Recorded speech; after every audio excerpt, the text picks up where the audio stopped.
Welcome back to The Owner Seat, the show where operators, founders, and executives talk about what actually drives growth in fitness and wellness. Cash flow, retention, onboarding, pricing, team execution, and systems that don't break under pressure. Today's guest is one of the rare voices who can talk strategy, but also get brutally practical. And that's what I love about what happens on the front line. Ben Ludwig is a fitness industry leader. He also drives not only leadership, but sales and strategy. And he's led trainings across 60 plus countries, built sales and ops material for brands globally, and now serves as the president of Colossians 3, 23, and 24 Fitness Holdings. And a new update here on the owner seat, he is now the Chief Operating Officer, the COO of OHM Fitness HQ, advising operators and brands on scalable systems, sales, retention, team development, and tech integration. He's also the host. How does he have the time? He's the host of Revenue Machines podcast, sponsored by DXFactor, and he's lived the operator seat at scale, including leadership roles inside F45, where he helped support nearly 2,000 plus studios globally, plus executive leadership helping scale an F45 franchise group from 4 to 12 locations with over 200 team members, strong same-store sales growth, and real operational infrastructure. Ben's whole thesis is simple, and it should make every operator uncomfortable. Most businesses don't have a revenue problem. Hear that out. They have an execution problem, and execution breaks when expectations are unclear, onboarding is weak, and data isn't actionable for the people doing the work. So today we're jumping right in. Efficiency and simplicity, what those actually mean when you're running the floor, why onboarding is either an apprenticeship or your slow motion culture leak. How data becomes a superpower only if your staff can use it in real time. I love that. This is huge. Seasonality and member onboarding. Think Black Friday, holidays, January, Valentine's. There's so many things going on. How to stop surviving the spikes. Finally, pricing, margins, retention, and the uncomfortable reality that most owners don't know their true economics. Ben, you're up to a ton. Congratulations on the new role. Welcome to the Owner Seat podcast. Albert, thank you, man. I feel like I got to live up to that intro now. Pressure's you're on. Killing it. You're living it. You're killing it. You're executing. And that's where I want to start. You talk a lot about efficiency and simplicity. Everyone wants it. What do those actually mean when you're running the floor on a Tuesday at 5 p.m. peak hour? Absolutely. Yeah, Albert, you know what? When I think of efficiency, it's such a buzzword nowadays, especially with AI in our industry. Everybody wants to make things simpler for their frontline team members. And for me, especially when it comes to the front lines, efficiency doesn't necessarily mean less tools. It just means less thinking in those high pressure moments. That's what I see to make things easier for the staff is how can I help structure what I call freedom within a framework for someone that has to make a split-second decision on how to handle an upset customer or how to make a sale or how to help a member get more engaged. When you're thinking about what's happening on a day-to-day basis, whether you're running a full commercial facility or whether you're running a boutique where you're saying hi to 7 people when they walk in the door, it doesn't matter. Everything in between, you have to be able to have systems that make sense for someone on the front lines to make that decision. And so that's really what I've tried to do across my consulting and the roles that I've held is how do I give more empowerment to the frontline team members to allow them to make decisions? And I can't wait to jump into it because, and you promote this a lot, it actually starts with the casting, or some of us call it recruiting process, the interview process, and even more importantly, that apprenticeship, that onboarding phase, right? The training that goes into it. You don't just fill seats and fill bodies, right? There's an art to this science as well. So I can't wait to jump into that. But, I get a lot of owners that will reach out and we're walking through finances and things like that. And like, man, I don't get how we're not making it happen. I feel like I'm busy doing a ton of things. My team's busy doing a ton of things. What I love about what you chat about is, well, there's activity, but then there's also productivity, right? There's the being busy, but what are you actually doing that's creating value? Can you elaborate a little bit on that? Yeah, Albert, we try and overcomplicate the fitness business so much when I'm talking to owners, especially in my initial assessments, is everybody wants me to know how much they're doing. Oh yeah, I'm so glad you're here. I want you to see how busy I am, how productive I am. Look at how full my schedule is. I've got meetings all day long. I'm doing all these things. I'm wearing all these hats. And they think that's a good thing. It's like the more that I'm doing, the more important I am. And in reality, the opposite is true. The more that I'm passing off and delegating to other team members, the more important I am, because that allows me to be able to empower people, as I already mentioned, and it allows me to be a more effective leader. And so when I think about what busyness is versus what productivity is, Albert, I try and help people shift their focus away from being busy and thinking about what really matters within the fitness business. Because if you think about the fitness business, this is not complicated. Is what I'm doing right now moving a sale forward, helping a member dive deeper into a habit or retention activity, as we call it, or helping a staff member move closer to a standard? If it's Right. not one of those three things, it probably doesn't matter. Let's be honest. That's So probably good. 90% of our business is sales, retention, and systems. And so when you think about it that way, everybody inside the facility, from the janitor all the way to the general manager, should be doing one of those three things. And so that's where we can simplify the fitness business to not be more meetings, more KPIs, more accountability, more, not that those are bad things necessarily, but if I'm focusing on those things instead of what allows me to be productive within the business, I'm missing the point. So that's what I would Yeah. say there. I mean, big I time. love it. Simplicity, efficiency. Are you being effective? And I love how you speak to empowerment and training and onboarding the frontline team member, because let's face it, they are doing a lot of the work that's creating an experience Mhm. for those members that are deciding, do I stay or do I go? So that's really Exactly. important. But you mentioned something right now and you said systems. Mhm. And in order to be effective, where I think a lot of owners, and you see this far more than I probably do, right, is like they just don't have the systems in place. So you have an amazing framework, which I'd imagine has adjusted and refined itself over time with all of the different experiences that you have and the clients and organizations that you spend time with. What are your non-negotiables when it comes to the what you call the operator grade systems? Albert, it's so funny because I talk to owners almost every single day. And whenever I talk to owners always feel like they know what the problem is. It's like, oh, I just need more leads. If I had more Right. leads, I'd be better. Or I've got a ton of leads, but none of them are high quality. I just need better quality leads. Oh, the staff sucks. I just need better staff. Well, the thing about it is, Albert, is if we really boil it down, usually it's not, maybe some of those factors tie in a little bit. Maybe you've let that staff member be non accountable for way too long. And maybe it is that Mhm. staff member's fault. Maybe your lead funnel could use some work.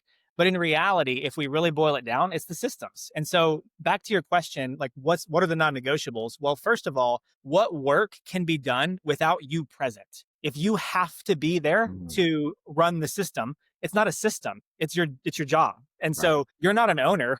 You bought yourself a job when you think about you having to be present. So that's non-negotiable number one is, can it work without you? And to be honest, Albert, I know that sounds so simple, but a lot of the owners, I would say probably 75, 80% of the owners that I deal with aren't there. They Yeah. have to be present. They have to make the decision. They have the final say on almost everything, because I get it. You have ownership of this. You're the one writing the checks whenever things don't go as planned. No one else is. And so you don't expect them to have that ownership over your business. Good. Yeah, I get that. But at the same time, if you don't set those systems up to where they can run with it, or as I mentioned earlier to your first question, make those split second decisions when tensions are high. If I don't have a system of what that freedom within that framework is, what am I allowed to discount? Or what am I allowed to make a decision on what refunds should happen? Or how am I able to appease an upset customer? Or what happens whenever things don't go as planned? What freedom do I have? When you don't set those up, it's on you. The second Yeah. thing is, Albert, my process is I ask a million questions, not because I don't know the answer, but because I want to know what you think the answer is. And Right. so anytime I go into a business or anytime I'm talking to an owner, I want to know what you know, or I want to know what you think the answer is. And so whenever I walk into a facility, I'm asking the low level staff, those frontline employees, the front desk, the coaches, the sales team, I'm asking them what they think the answer is, all the way from mission vision, like why are we here, all the way down to can you discount memberships and what's the options that you can offer? Because again, that tells me how good your systems are. And so I'm not going to ask the owner what the systems are, because the owner inside of their head probably has a lot of systems. But Right. haven't done is they haven't written it down, they haven't empowered the team, and they haven't set it as an expectation for the team to represent the systems to them. They've set it up to where they are the ones that are top down, giving orders, telling people what to do. which doesn't work long term, Yeah. especially if you're wanting to scale to multiple locations or beyond. I mean, And that's those the are key. probably the big ones. Yeah, that's the key. Those are huge. That's the key, right? Is how do you set this up so that there's long-term success? Not one good year or a couple, the long-term success. And many of the people that come and watch the show or listen in or even are in the what I call the owner seat, they chat about how they want to grow and expand. But you're Yeah, spot on when you're talking about, again, efficiency, effectiveness, systems, right? Not staying busy, but actually being effective, providing empowerment, delegating, knowing who your top players are that can own certain things so that you're not having to, as you mentioned, do the job in a sense, like be the only person. I'm a big CNBC guy. I don't know if you watch Shark Tank, but I love when Mr. Wonderful says, so you're a one man or one woman pony, Joe, right? Like what happens if you get ran over by a bus? Like it's over. There's no business here. It's just you, and that's not investable. So I exactly. love that you chat about that, or we can even throw out the Lamonis, right? The people process, People what is he process called?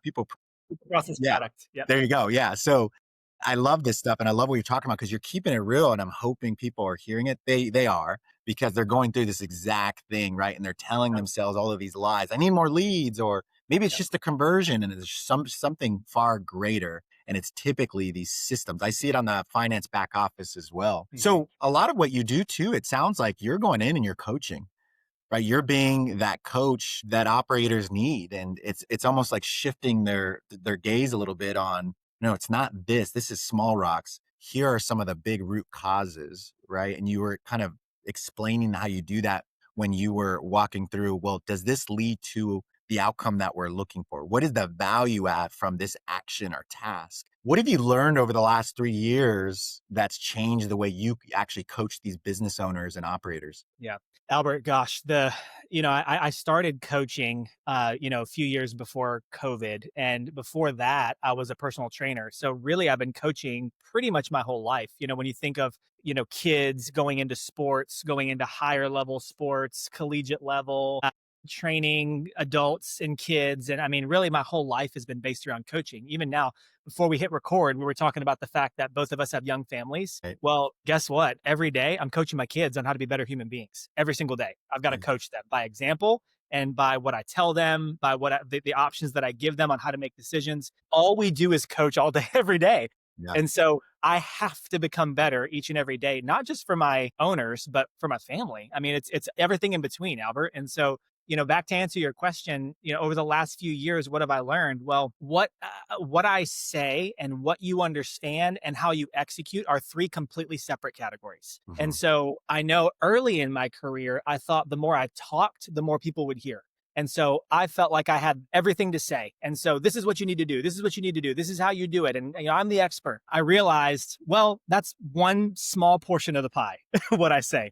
Number two, what you understand. So I've gotten really good at learning how to make sure that I'm getting people to feed back information to me that I'm Mhm. giving. What did you hear me say? What do you We'll think talk your back. responsibilities Yeah. are? How do you tie into this overall vision of the company? What does this look like? And then third and finally, how do you execute it? That's a whole nother category in itself. And the fact that I have to make sure that you understand how to coach well, not just me. So the old analogy of coaching coaches, it kind of became a joke Right. like 10 years ago, right? Where Yeah, everybody yeah, was yeah. Coach the coach. coaches, you Trainer, know? trainer. Yeah. Exactly. I took that as, this is a joke because people don't know how to do it well. So Mm. how can I break that mold? And so Yeah. that's where I started leaning into finding ways to be able to create accountability with my owners. And so if I'm telling you that we need to set up systems of what your mission and vision is, and the reason you can't keep good employees is because you don't even know what your mission or your values are, Mm. well, then I've got to follow back up and make sure that you not only set those, but that you broke those out to the team and that the team understands them. So I'm going to Yeah. go back and ask your team what they Exactly. think the mission, vision, Oh, and I love values. it. You see what I'm saying? So like Yeah. there's accountability in that, and then there's ways for us to be able to make sure that the execution happens. Because I mean, think about it, Albert. When you're a coach of an owner of staff, you're removed. So in order for me to be effective at this level of consultancy or ownership or whatever the case, I've got to make sure that that messaging isn't just disseminated, but is implemented. It's Yeah, huge. so good. So good. I love what you were talking about coaching the coaches or train the trainers, I think they also called it. One thing that I've learned about you while you're providing your expertise, you're leading and coaching through questions. And as I heard it now, I love the talk back strategy, right? So walk me through on what you heard, or walk me through on what XYZ is, so that you're assessing a retention, right? And if they actually Right. care about what they say they're about to go do. And then you check to see if they did it. So there's a level of accountability. So such a great framework and playbook, which, by the way, this is hyper personalized as I'm listening to you, hyper personalized to the scenario, right? To the team, to the Exactly. culture, Yeah. to the business. One of the things that I don't see a lot of, although it's getting better in our industry of fitness and wellness, or the halo industry, is that you use and you combo this with data.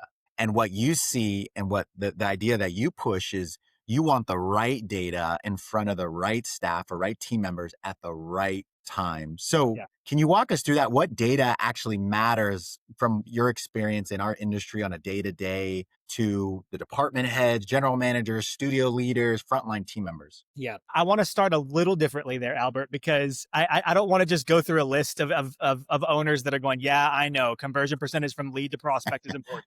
Right. The reason why is because I remember whenever I had my first kid, Albert, this is 11 years ago now, my wife had a lot of complications. I mean, she was Mhm. in and out of the emergency room. Her fluid levels weren't really Oh, cooperating. yeah, And in that time, we were, it was a pretty tough scenario to where I had to kind of keep my phone close scary. to me. Like, I was running a bunch of gyms at the time. And, Yeah. I was like, okay, I'm going to go to the one that's 3 hours away. Are you okay for me to go? Or should I, like we had to figure it out. And so Yeah. the reason why I'm telling you that is because, naturally over that course of time, especially as we got closer to the pregnancy, and then once we had the baby, I was still working out. I would go to my gyms, and in the middle of the Mhm. day, I would get a little lift in, and I was kind of starting to, I stopped tracking my calories and started eating out more because I was, having to eat while I was traveling. And we stopped meal Sure. prepping because that just kind of wasn't a focus at the time. We were more worried about my wife's health. And anyways, over this course of time, Albert, like I remember one day, like I took my shirt off and I was like, where'd my abs go? So what the heck? What happened?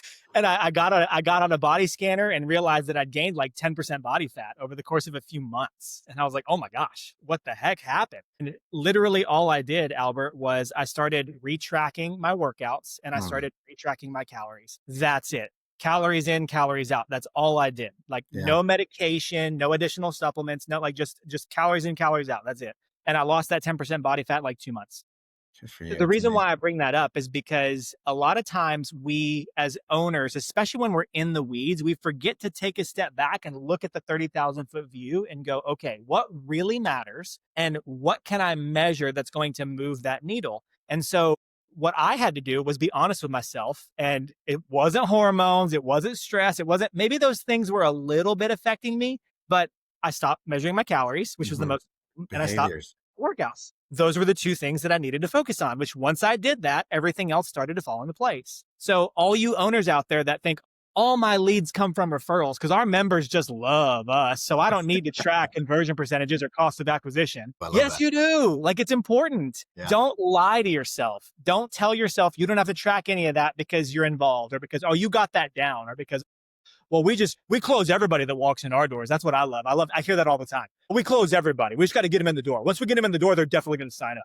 Yeah. Okay. You know what I mean? Like, but are you tracking that? And Mhm. so, I mean, back to your question, Albert, I want owners to understand, don't measure everything because that just waters down your focus, but also Sure. don't measure nothing because then you're just lying to yourself and you're running your business off of feeling. And that's never going to work. First of all, just even with one business, and that's never going to scale. So when you think about like a GM, for example, or your frontline team members, they need to be thinking about what's going to impact today and Mm. what needs attention now. And so, yeah, of course, you're going to think about things like retention. So, maybe first 7 or 14 day attendance gaps, people that are missing their workouts, I like that. unbooked intro sessions of new members, expiring freezes. So people that should be coming back that we have to hold accountable to getting back in, trial to member conversion, which is the one that I joked about at the beginning. Yes, it's important. Like, yes, those aspects of your business are important and you do need to be looking at them because when you think about your business from a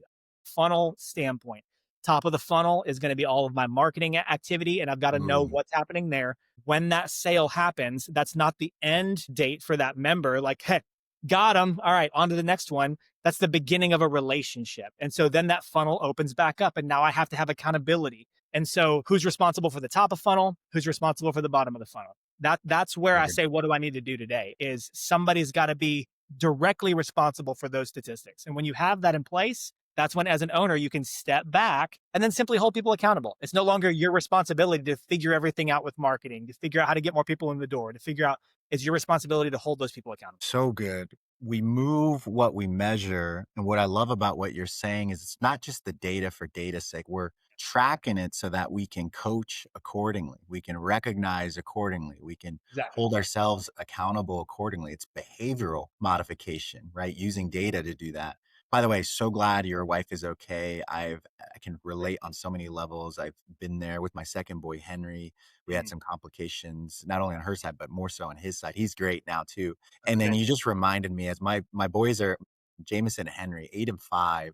They're starting to get little abs, right? Like every time I come home, they're after the gym, they're like showing me their muscles, they want me to poke it.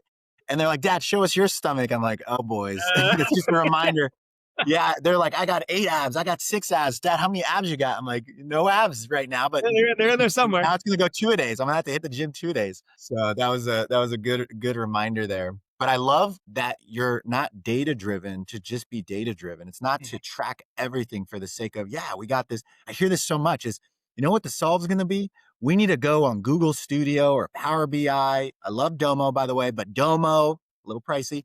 Domo, right? And if we have a KPI dashboard, this solves everything in our business. I'm sure you hear that a lot, or even Yeah. spend time with organizations that already have the dashboards. Maybe they're measuring the wrong things, or maybe they're not even paying attention to it. What do you find as the most or the common reasons dashboards fail across the fitness and wellness businesses that you help? Yeah.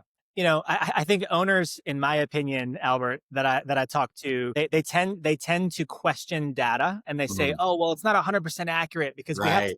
the definitions of what a churn member is, or when does a Mhm. membership fall off, or when does a freeze count as a active member versus non-active member, or when does a lead become a trialer? Which, yes, I get it. All of those things are important, and data has to be true for you to be able to trust it. So, yes.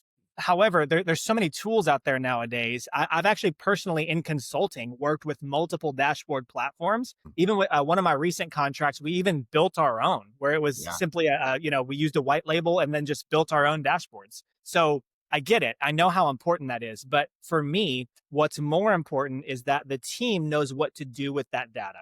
And Mm, so, whether I'm talking to an owner or whether I'm coaching a team on how to be able to look at information, I don't need you to just see the information for information's sake. I need you to make it actionable.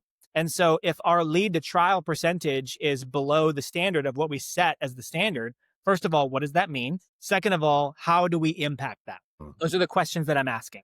And what those questions do is those allow us to be able to start to create steps of what needs to happen whenever a KPI is not met. Number two, that allows us to be able to train other people on how to be able to not only interpret that data, but then action that data. And then number three, guess what? It makes it scalable. And right. so those are the three big things that I typically focus on when it comes to dashboards, because again, gosh, I know I've said it a couple times already, and even especially hosting the DXFactor podcast, we talk about AI all the time. But the thing is, when you Love it. consider what AI can do for a dashboard, when you consider how many tools there are to help you interpret that data and make sure that that data is correct based on even correcting definitions in your copilot or whatever you're Mm. using, those things allow you to be able to then make that data clear, concise, and even AI can even recommend what you should do with that data.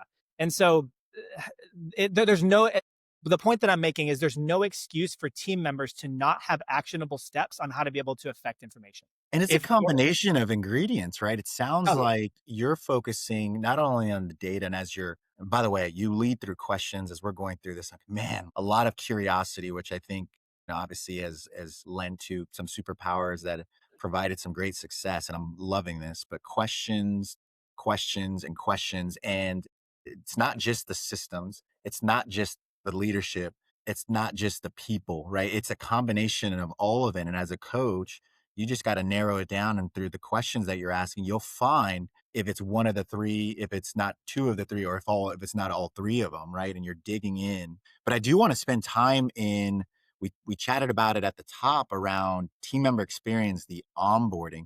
You Mhm. are very bullish about this, and I wish there was more people out there. A lot of people tend to go to the dashboards and the data and the Yeah. financials.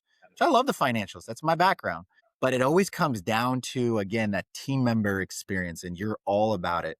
And you talk a lot about just discipline and onboarding. Yeah. And so you said it straight, right? If a team member doesn't meet expectations, it's usually on the leadership, the business owner, those that are listening. Can you walk us through what does great onboarding actually look like? Yeah. Albert, in all of my years, I've been guilty of being that party that was like, this person's just toxic to our work environment. They just don't care. They're lazy. They're not the right fit. And then after the thousandth time that I said that, I'm like, maybe I'm the problem. It's like, Yeah, let's be honest with I've been ourselves. there. I mean, are these people really waking up in the morning and going, I wonder how I can make my owner's life? I mean, when you're really honest with yourself Right. and you really I look want to at do a terrible job I today. know, right? When you look at this through an objective lens, probably not, you know? Right. I mean, I've heard it said as the 20-80-20 rule. 20% of your staff is probably going to be great no matter what, because they're just Mhm. hard workers. They love what they do. Other end of the spectrum, the other 20% probably aren't going to work out. Sorry, 20-60-20 is what I meant. You're a numbers guy, so I'm ticking you off right now, right? I earmarked it, but don't worry. I'm going to go back and audit that later. Yeah. Uh, so, other 20%, man, there's probably not going to work out because there's not the right fit. But the 60% in the middle is up to you. 60% of people don't know really what they want. They don't have clear set career goals for themselves. They don't really know exactly what they're good at. They need someone to help Mhm. them. 60% of people just need mentorship. They Yeah. just need you to come alongside them and help them be successful. That's really it. Matter of fact, Albert, one of the things that we haven't mentioned yet is I am part of the administration team of a group that is building a mentorship platform for the fitness industry specifically. Excellent. And the reason why I'm doing that is because it's just not being done in our Yeah. industry. Yeah. And so I don't mean to step on a soapbox here, but going back to new member orientation, Mm. it's not as simple as just giving somebody a handbook and then saying, I know this is what it says, but this is how we really do things. These are the shortcuts. Just Right. get it done. This is how you make sure that the manager doesn't ask you questions, because that's what usually happens. And also, Albert, in the fitness industry, we are notorious for going, oh man, this person's got some personality. I bet they can sell. Here's a price sheet. Go get them, Tiger. Personality and look the part. They're Yeah, golden. They're we gonna are kill it. notorious for that. We are notorious for that. So, how do Mm. we strip that away and become better? Well, first of all, again, mission, vision, values. Is that clear within your organization? And what does that look like? Because if you're not setting up your new member orientation as somewhat of an apprenticeship, and I don't use that word lightly. I know apprenticeship sounds like this big investment and a lot of time and a lot of effort and a lot of coaching and a lot of handholding. It is. It's not easy. Yeah. As a matter of fact, for you to make the shift from being that person that's just throwing people in the fire and seeing who didn't burn and moving into a true apprenticeship, it's going to be hard at first. You're Yeah. probably going to have some staffing struggles. It's going to take you way longer to onboard people. But again, if you're looking to grow, you're looking to step out of your business, you don't want to spend 80 hours a week inside of your business every single week for the rest of your life. You're trying to develop people to take ownership. You're trying to turn your business into a machine for you that works for you. You're going to have to set up a system that works in this way, because an apprenticeship isn't just, I'm going to develop you to own this role. It's, I'm going to develop you to develop others in these roles. And so when I you love think about it that way, it's such a longer term vision. It's investment versus purchase. And so I'm not purchasing an employee, I'm investing in a future leader. And when you see every single onboarding that way, you're going to treat it a little different. So that's where I think we can tie this all together, and without giving all the specifics of, well, here's step 1, here's step 2, here's step 3, you just have to shift your mindset. I like that a lot. I think, first of all, thank you for what you're doing for the industry because it is a huge problem. When you look at the turnover percentages, whether that be personal training or all the positions consolidated in one, including leadership, it's unacceptable. And I think for a long time, and still to this day, I think the industry, I mean, go to any of these conferences. Do they ever chat about that? Do they ever chat about our significant massive turnover issue? No, because I think we've just said it. Oh, it just is what it is. It's just those kids. It's just that generation. It is Yeah. not true. And we all know, especially those like us that are listening to this, there's a career to be made. And we had that mentorship. We had that training. We had that orientation class that we all went to. And so I love what you're up to. I want to give a shout out to Kathleen Ferguson. I know you know her from Coach 360. Yep. She's also tackling this with an ATS using AI to actually do a fit score Yep. of team members. And it's not just for the owner to select the best, but it's also this career pathing for these team members so they know, is this the best organization to work for? Do they truly mean it when we say team member experience? I worked for a company called Lifetime. Many of us that are listening or watching know of them. And they are, if you want to know why they're a multi-billion dollar organization, it is not the big boxes. It's not the beautiful, shiny marble or all the different things within their ecosystem. You got to dig in and do what Ben does and ask the right questions. And when you truly ask the right questions, you'll find that the recruiting, we call it casting process, is very disciplined. When Yep. you look at the new team member onboarding process, it's very disciplined. I remember being up late at night every Friday, practicing and practicing my deck. I wanted to get it so down because I was going to present and do an orientation class for 20, 30 new team members that Yeah. could be from an existing club or maybe someone throughout the sister network. And so from there, they're also every 10, I don't know if I'm allowed to share this, but I'm going to get a legal notice, 10, 30-day, 45-day new team member survey and 90-day new team member survey. And then biannually, twice a year, they're getting 2 other surveys to see how are you doing and would you refer Lifetime to a friend or family member. And it is like clockwork. It is SOPs and you do not derail from the SOPs. So for the owners listening, you're listening to Ben chat about through his process and the pain points that we're solving for here. You listen to my story or example from my experience, and it's no. It is hard. This is talent. This is the most important thing in your studio, in your club, in your wellness clinic, or what have you. And Yeah. the thing about it is if you do it right and you do the hard work, they won't leave, or it'll be very hard to leave you. And you won't have to do it as often. Now we're always recruiting, but you won't have to fill these holes, this revolving door. It's a huge issue. But I like what you said. It's not just handing out a playbook and say, hey, wink, wink, by the way, just figure it. You'll figure it out. You're in the ring of fire. That's how I got taught. That's not acceptable. We can't accept that. Speaking of dashboards, I wish more people actually put a dollar to their significant, terrible turnover percentage. I think things would change with that too. I'd hope that that would change some behavior. Totally, Albert. Yeah, Kathleen's a friend of mine, and we've talked multiple times about what we're doing about the turnover rate in the fitness industry. And it starts with expectation. And the one thing we haven't talked about yet in that aspect is relationship. Albert, I think about my wife and I. We've been together for we've been married for 13 years. We've been together for 15 years. And whenever we were talking about getting engaged and what our marriage would look like, we had very clear expectations for each other. We laid out what we wanted our life to look like, and what my strengths were and what her strengths were, and here's some of the things that you drive me crazy with you, and here's some things that you drive me crazy with, and like we just need to be honest with each other. And that honesty that started at the beginning of our relationship has allowed us to have a better relationship now, 15 years later, than we've ever had, because we're Amazing. able to be open and honest with each other. And the reason why I bring that up, Albert, is because we make these decisions in our lives to, let's say, get married, for example, which is funny because now it's not funny. I guess ironically is a better term. The divorce rate's over 50%. And I just saw a study the other day that the median age of marriage in the US, I think it was 30 years ago, was 21, and now it's almost 30. Wow. So people are waiting and sometimes not even getting married at all Sure. anymore because of all the trouble they see, the hardships that it causes, divorce rates. Well, It's I'm not like the spending movies. yeah, the reason why I bring that up is because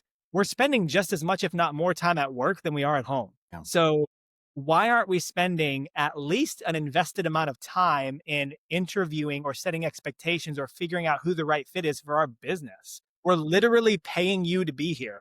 Why wouldn't I spend time on the front end making sure that you're the right person and then giving you feedback to make sure that I can help you be successful in that role? So it's just this dichotomy that I think we're in this culture of, easier is better, faster is better, not always. And this is one of those situations where I've got to go against the grain to make that decision to be different. So what's your recommendations on, we talked about expansion earlier, right? So you have this flagship location. I mean, our casting, our recruiting, our onboarding, our culture, we are on point. and I'm hoping because I've been preaching this a lot, so hopefully everyone's listening, the unit economics are on point.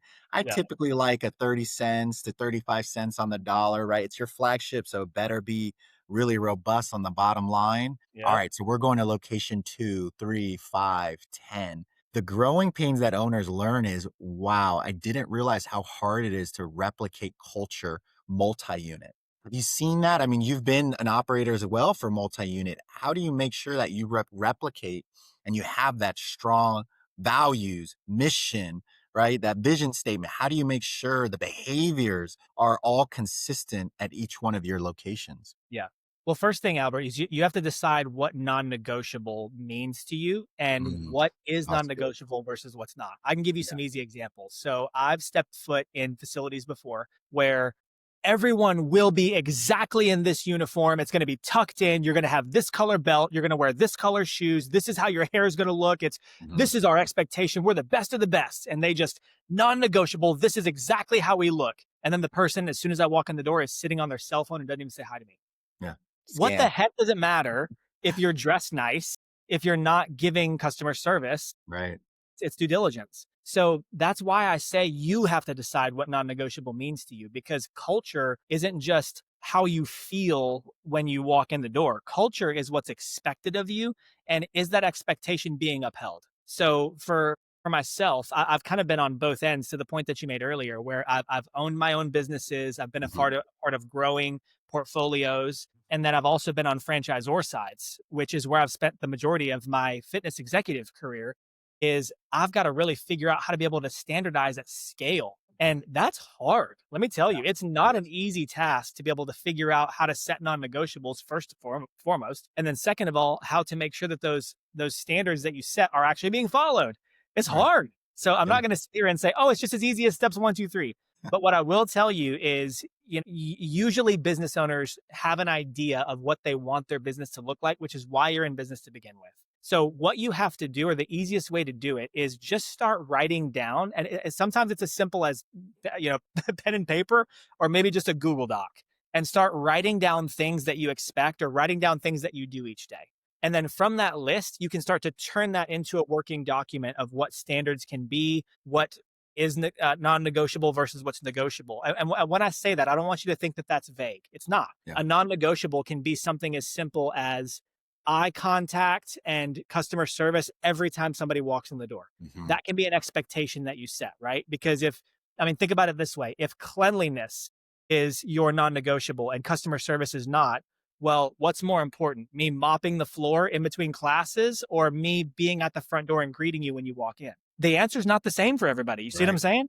Yeah. So for the owners that are listening, you've got to decide how to be able to structure importance and systems around what that looks like. So maybe it's 15 minutes before class, cleaning's done. That's over. Tick the box and then get to the front so you can greet the members as they walk in the door before class, whatever the case. But Yeah. systemizing that is how you do that. You're cracking me up because you're making me think of the person earlier in my career that just drove me nuts. There's not a specific person in mind because there's many of you out there that are like this. And I realized, wow, what a superpower you have to say, what if? What if this happens? What if that happens? And now in the finance world, I do scenario based modeling. Mm. What you're talking about is scenario based behaviors. What if X happens? You gave an example.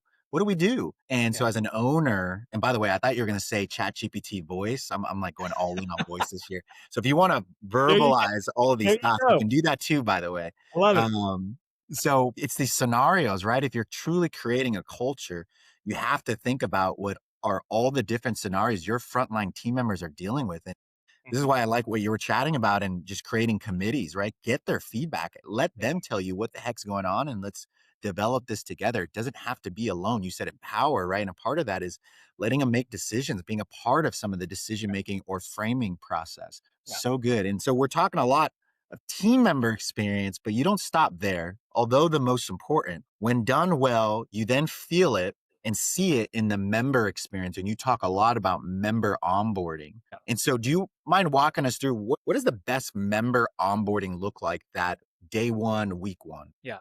Again, the best member onboarding is the one that your frontline team member is going to actually implement, first of all. And second of all, the one that your new member is going to adhere to. And so I know that sounds vague because that's my first answer when people Yeah. ask me, because I'm a fitness guy, Albert, and so all the time, especially in my personal life, people are like, "What diet should I do, or what exercise routine should I do?" And without saying it depends, I've got to give them an answer, right? I And like so my first answer is usually the one that you'll do every day. You got to start with something mm, that you're actually going to stick to. mm, And so from there, then you've got to set the specifics around what's going to get you the result that you're looking for. So when it comes to member onboarding, I've got my own personal process and my own personal preference. For example, once a sale gets closed, the first thing that I do is behavior modification. We've got to make sure that we book you out, whether it be a commercial gym that's booking you for your intro sessions or setting you up with a program that's on their app, or whether it be an right, at-home workout that I need you to set up your first couple of weeks of programming to make sure that you actually do it, and then I follow back up, or whether it be a boutique fitness facility where I'm simply booking your classes. That's step one. Step two is I need to create accountability outside of our studio, referrals, right? The infinite return principle of me getting people to come and join because you joined, that I spent no dollars on. That's my best marketing. And it's also the best way to make sure that you stay a sticky member. Who's going to mhm, call you first, your coach or your spouse, if you don't show up for class today? love So it. finding ways to be able to create the accountability around that. And then also the team member, I think you mentioned it earlier, but yeah, I've also got to have like the lifetime model where I then have those check-ins scheduled. And there's going to be two aspects of that. Going back to dashboards, my check-ins are going to be traditional. So, 7, 14, 30, 60, 90. But then I'm also going to have non-traditional check-ins that hopefully I can set flags in my CRM system, my customer retention management software system, to flag you if, let's say, in those first 14 days, you don't show up for 5 days. It's boom. Albert didn't come for 5 days. Make sure to give him a call today. So as the head trainer or manager, I'm giving you a call. Hey, bro, what's going on? Checking in on you. I know it's the holidays. In between Christmas and New Year's is tough. What's up? How you doing? Those check-ins plus the standardized check-ins allow me to be able to give you a customized experience of accountability, of care, and really of just ensuring you accomplish what you set out to accomplish to begin with. Right. Because the thing about fitness, Albert, is we're not selling a brand new vehicle that you get to drive home. We're It's a selling you a dream. dream. And Totally. so in order for me to help you accomplish that, I've got to make sure that you take the steps to actually do that. And so that's where I think the tension has to lie in ensuring that onboarding is done correctly. So I'm calling 2026 the year of retention. I don't know, it's my gut. And granted, retention is always important, as is experience. They go hand in hand. But 2026, based on some of the data and chatter that I'm hearing, understanding kind of this uncertainty that will spill over from the economy, consumer confidence, et cetera, people are just more savvy. Consumers are more savvy. And they're not afraid, which, that just reminded me. I actually do want to throw in a couple wrenches. We're going to talk about this click to cancel piece. Speaking of retention, I know, I can't wait. But before I do, I want to give you kudos on what you're chatting about. For those of you listen, I know there's gonna be one person out there that's gonna listen to this, and then you're gonna show me your financials and say, man, I remember Ben came on and my retention was amazing because of what he laid out on my member onboarding. His transcription, Ben just laid out a ton of go do actionable, practical things that you can go do. If you do those things, I promise you, I guarantee you, your dues will grow. Less people will cancel. Your attrition will drop. If you do exactly what he just said, that was a ton in there. Do half of them and you're in good shape. So please, we'll see who does it. Anyways, click to cancel. Year of retention.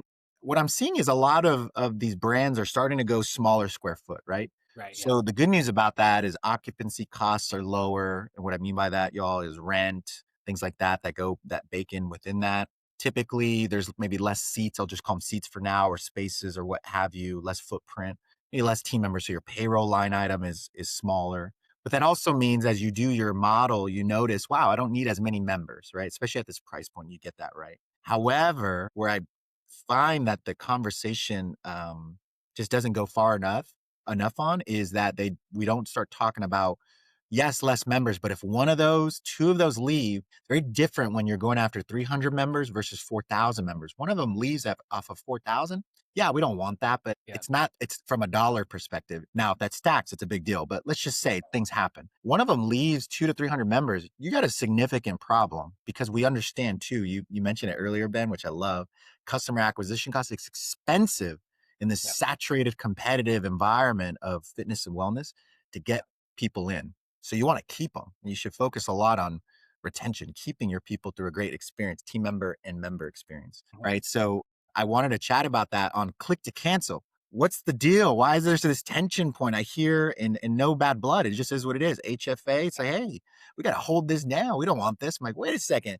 I thought we're all about the consumer and they should be able to choose. And by the way, I love HFA, love HFA, but it's all about the consumer, about changing their lives, delivering results. We should be held accountable for Yeah. onboarding them correctly and providing a great experience. Why make it hard? I'm telling you, I don't join things nowadays if I know that it's gonna. And oh man, actually, no, I did join something recently where I had to mail or I had to go to the. No, you got to come in. Corporate's told us to. I'm like, what? We're in the Yeah. 21st century. I went in because I wanted to cancel, but I couldn't believe it. I'll never do business there again. Yeah. What is this whole tension point around this click to cancel piece, in your Yeah. opinion? For years, Albert, the fitness industry had this idea that fitness is hard for people.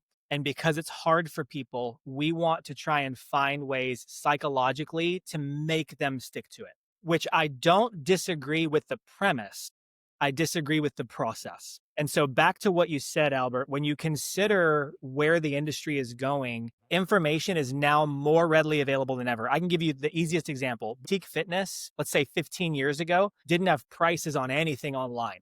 Why? Because you were competing, quote unquote, with Right. Planet Fitness. And so if someone from Planet Fitness or 24-hour fitness jumped on your website from their $20 a month membership and saw $200 a month, their reaction was, whoa, okay, never mind. I'll just stay at 24.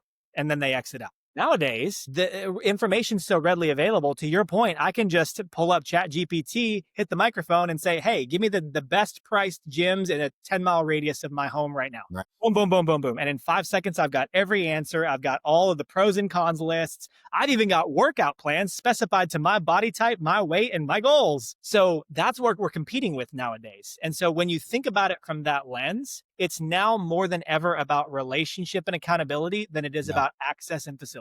The reason why that's so important for us as owners, Albert, is because, again, one of the things that I don't necessarily measure, but I do audit within my consulting contracts and my gyms that I'm responsible for is I want to go into your CRM and I want to see that you're taking notes Mm. on what's happening in the personal life of your members. Because if I see that Miss Maria clicked to cancel her membership at my facility and I call and try and save her, which one's going to be more powerful? Me reaching out and saying, "Hey Maria, I just saw that you hopped on our website and canceled your membership. Oh, we hate to see you go. Could I offer you a couple free PT sessions and maybe a free month of membership to stay for a little longer and kind of see how it goes?" Okay, at least I'm trying something. Right.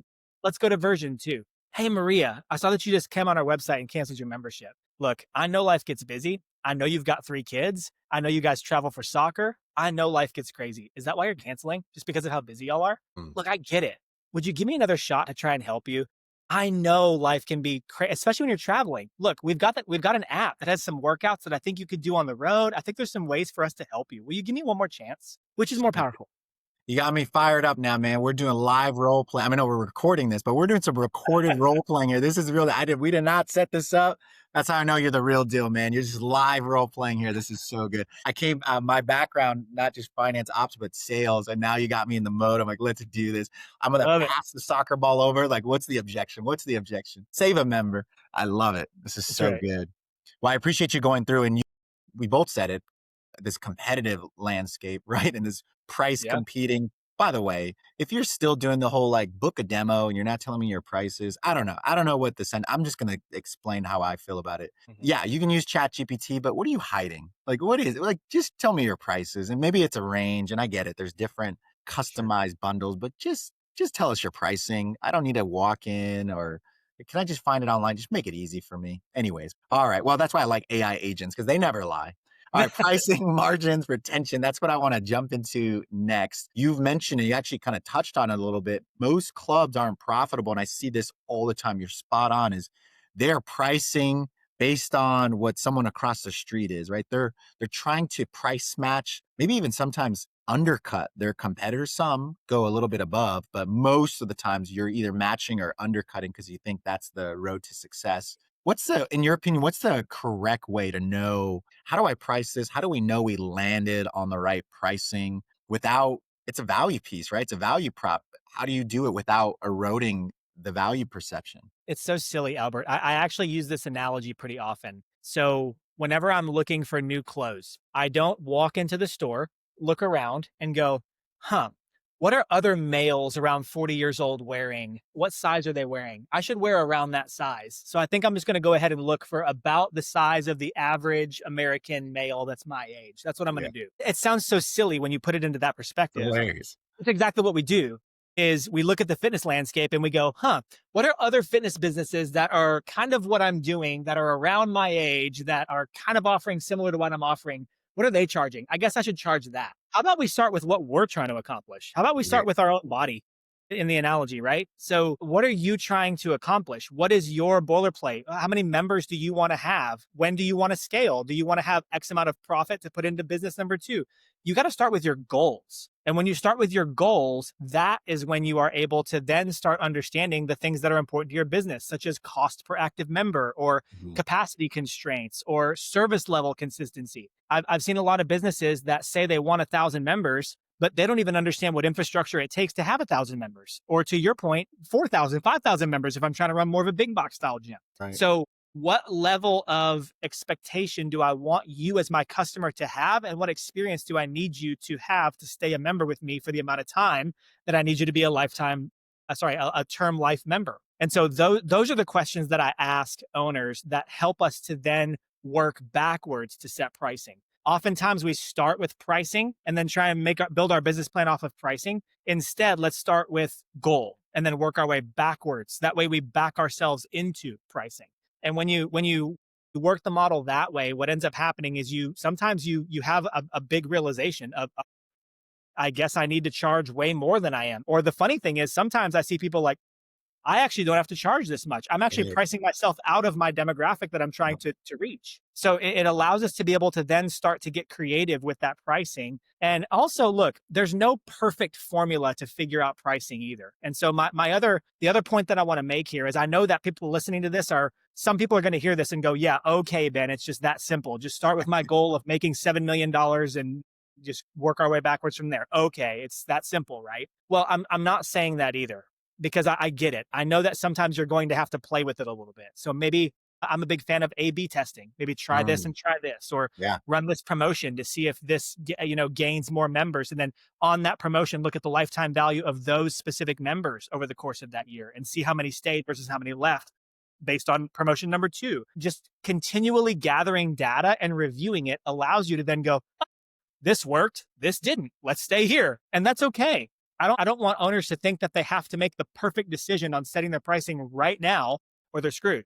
No, Yeah. there's some freedom, and actually being an entrepreneur is all about learning and growing. So don't feel like you have to make the best decision, but also don't let the fear of making the wrong decision keep you from making a decision. So good. Pricing, there is definitely a science to it. And I love your math first approach, right? Don't worry about them across the street. They got their own thing going on. What is your goals?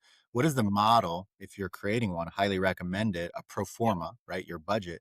What is that asking for? If you're looking to make X margin or X dollars, you got to work backwards, right? You got to break it down to the ridiculous. You have to ask questions. Why that? Why? Why? Yeah. Why? Break it down. So that's on the pricing front, Ben. What about, and I hear this a lot. And by the way, I had a recent example where I was asking about MBAL, membership balance, right? And I was taking a look at it. When I dug in a little bit deeper, what was included in that was this months and months, and in some cases years of frozen memberships. Yet we were at $0, by the way. There's no freeze fee. I don't even know if that exists anymore, but there was no freeze fee. So I'm like, wait a second. Why are we fooling ourselves? Like this isn't a member. They haven't come in years. Yet we're saying they're part of the MBAL, the membership balance equation. And Yeah. that's significantly impacting future forecasting. Mhm. And so it got me thinking, though, because there were some questions to ask. Well, what do we do about the freeze and cancellation options and policies? And just from your experience, I wanted to ask you about this. Like, what's the modern approach today? What's the best approach, in your opinion, from what you've seen? Yeah. I I pretty often work in boutique fitness. And Mhm. so the majority of what I do is very much high end, high price point, high touch Yeah. model. The reason why I bring that up, Albert, is because I get it. I know that there's a lot of tools out there. Click to cancel is here. There's AI bots that can help you with these sort of things. And in boutique fitness, what I've seen work the best is, first of all, that is one of the things that we always audit in consulting is your T&Cs, as we call it, or your terms and conditions. We have to have clear, specific guidelines on how many payments do you have left when you cancel? What yields a cancellation? So I can't just text the studio line and say, hey, I want to cancel my membership.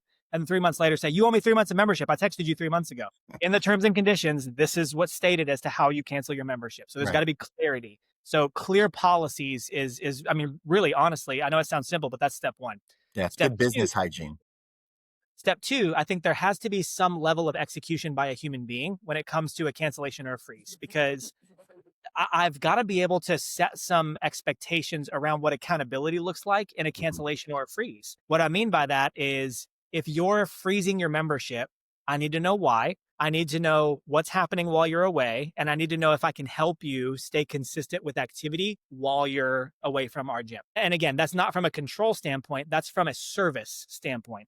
I want to be able to help make sure that when you come back 4 weeks from now, you haven't gained 7 pounds. And so how can I help you do that? With a cancellation, it's no different. Is the human aspect allows us to be able to potentially save that cancellation through relationship. And then number two is it also allows us to be able to set some of those, some clarity around what the next steps are going to happen. And honestly, just from a business standpoint, you'll appreciate this, Albert, in the business that you are in. It also allows us to probably, and what I recommend is collect any sort of cancellation fee or last month's dues up front, right then and there.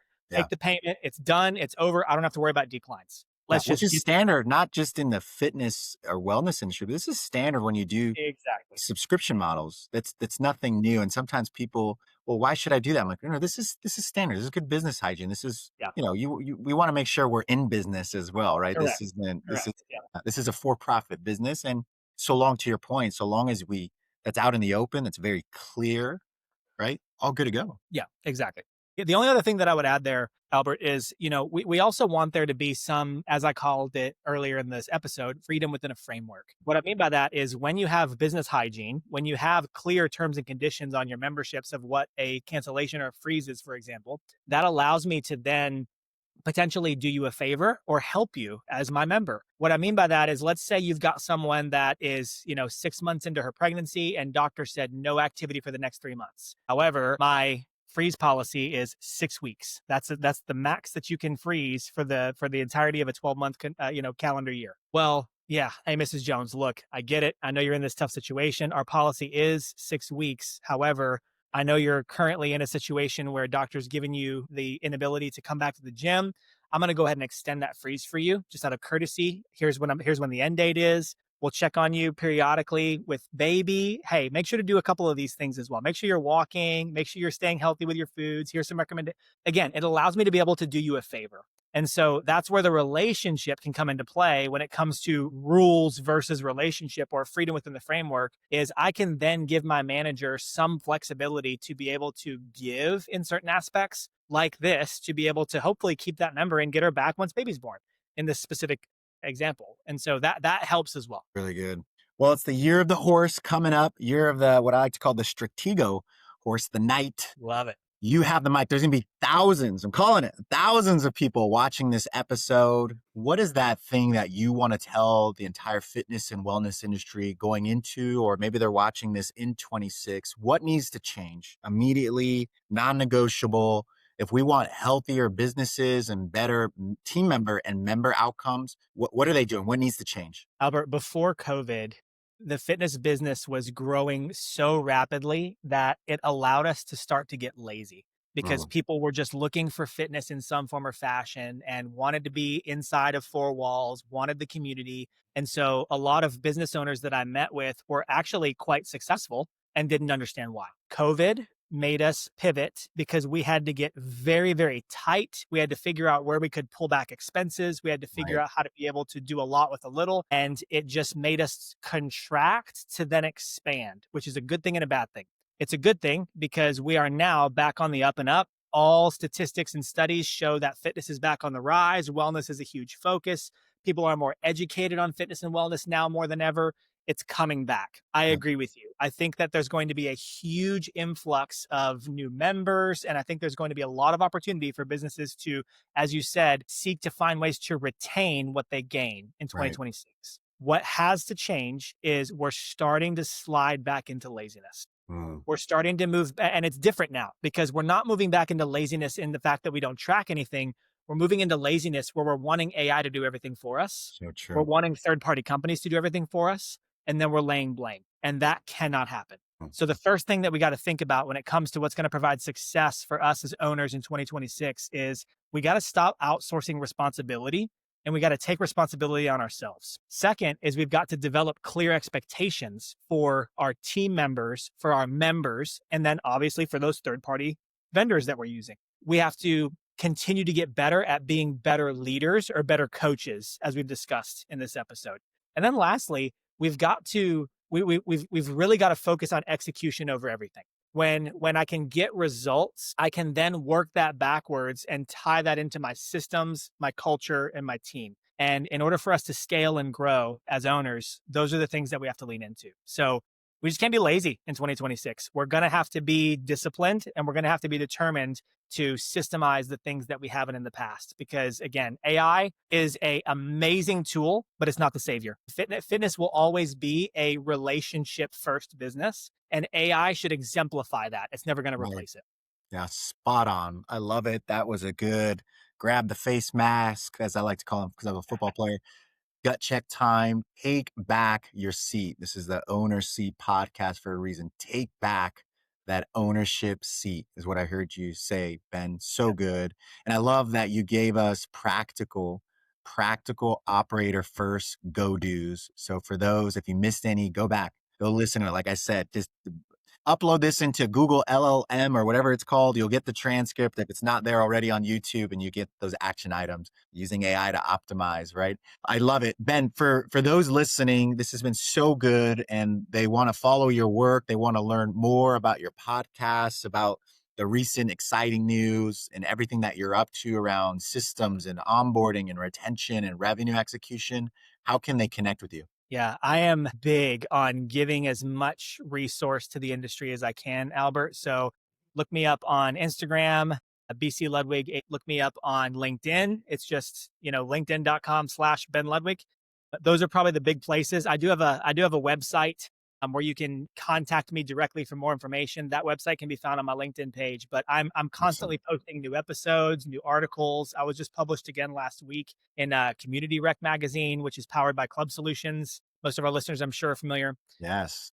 I'm constantly trying to find ways to get information out there. So just be sure to look me up in those two places. And then, of course, obviously on my LinkedIn page as well, you can find the link to the DXFactor podcast. So we're always posting new episodes with industry leaders on how we are making smarter decisions to empower staff members. So there's more information there as well. So good. We'll make sure to put that in the show notes. Please make sure to connect with Ben so you can learn more so that you can thrive in 2026. For those of you out there, if you're a fitness or wellness operator who's looking for better cash visibility, utilization optimization, financial modeling, pricing structure, as we discussed today, or even any type of capital planning or bank relations, make sure that you reach out or go to my website. It's www.strategointel.